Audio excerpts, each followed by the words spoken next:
இவர் என்ன சொல்கிறாருன்னு கேட்டால், எந்த வீட்டில் உருவப்படங்களும் உருவச்சிலைகளும் நாய்களும் இருக்கிறதோ அந்த வீட்டுக்கு வானவர்கள் வரமாட்டார்கள் அப்படின்ற ஒரு ஹதீஸ் இருக்குது. அதை தான் எடுத்துக்காட்டி, அப்போ வானவர்கள் வரமாட்டார்கள் சொன்னால், நம்ம வீட்டில் ஒரு நாய் வளர்க்குறோம், வானவர்கள்னால் உயிரை எடுப்பதற்கு கூட வானவர்கள் இருக்கிறாங்க. அந்த வானவர் வரமாட்டார், ஒருத்தர் சாக மாட்டானா? அப்போ எத்தனை அந்த மாதிரி எவ்வளோ விஷயங்கள்லாம் இருக்குது. ஆனால் வானவர்கள் வர்றாங்கன்னு தெரிகிறது. வானவர்கள் வரமாட்டார்கள்னா என்ன அர்த்தம்? இன்னும் விளக்கம் தெரிவதற்காக கேட்குறார். நபிகள் நாயகம் ஸல்லல்லாஹு அலைஹி வஸல்லம் அவர்கள் இந்த மாதிரி சொன்னது உண்மைதான். லா ததுகுலுல் மலாயிகத்து பைத்தன் ஃபீஹி கல்புன் வலா தஸாவீர். எந்த வீட்டில் நாயும் உருவங்களும் இருக்கின்றனவோ அங்கே வானவர்கள் வரமாட்டார்கள் அப்படின்னு இருக்குது. இந்த வானவர்கள் வரமாட்டார்கள்ங்கிற அர்த்தம் என்னன்னு கேட்டால், இறைவனுடைய அருளை கொண்டு வரக்கூடிய, ரஹமத்தை கொண்டு வரக்கூடிய வானவர்கள்னு சிலர் இருக்கிறாங்க. அதுபோக சில டியூட்டி கொடுக்கப்பட்ட மலக்குகள் வானவர்கள் இருக்கிறாங்க.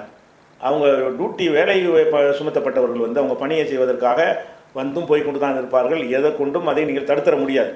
இப்போ உயிரை எடுக்கிற வானவர் அதான் அவருடைய டியூட்டி. அந்த டியூட்டி செய்வதற்கு வரமாட்டார்கள்னா இது ரொம்ப வசதியாக போச்சு. ஒரு நாயை கட்டி போட்டோம்னு சொன்னால் வானவர் வரமாட்டார், நம்ம உயிர் எடுக்க மாட்டார், நம்ம சாக மாட்டோம் அப்படின்னு அர்த்தம் வந்துடும். அப்போ நபிகள் நாயகம் ஸல்லல்லாஹு அலைஹி வஸல்லம் அவர்கள் சொன்னது இதை இல்லை. இறைவன் சிலருக்கு பிரத்யேக பிரார்த்தனை செய்கிறான், இவனுக்கு ஒரு பிரத்யேகமான அருளை செய்யணும் அப்படின்னு சொன்னால் வானவர்கள் வழியாகத்தான் அந்த அருளை எல்லாம் செய்வான். அப்போ அந்த வானவர்களை வரமாட்டாங்கன்னு சொன்னால் நமக்கு வர வேண்டிய அருள் தடைப்படும். முதல்ல உங்களுக்கு சொல்லி தந்துட்டனால ஜாக்கிரதையாக இருந்துக்கிறங்க என்று தான் அதுக்கு அர்த்தம். அந்த நாயில் கூட வேட்டை நாய், தேவையான நாய், அதுக்கெல்லாம் விதிவிலக்கு இருக்குது, தனி விஷயம்.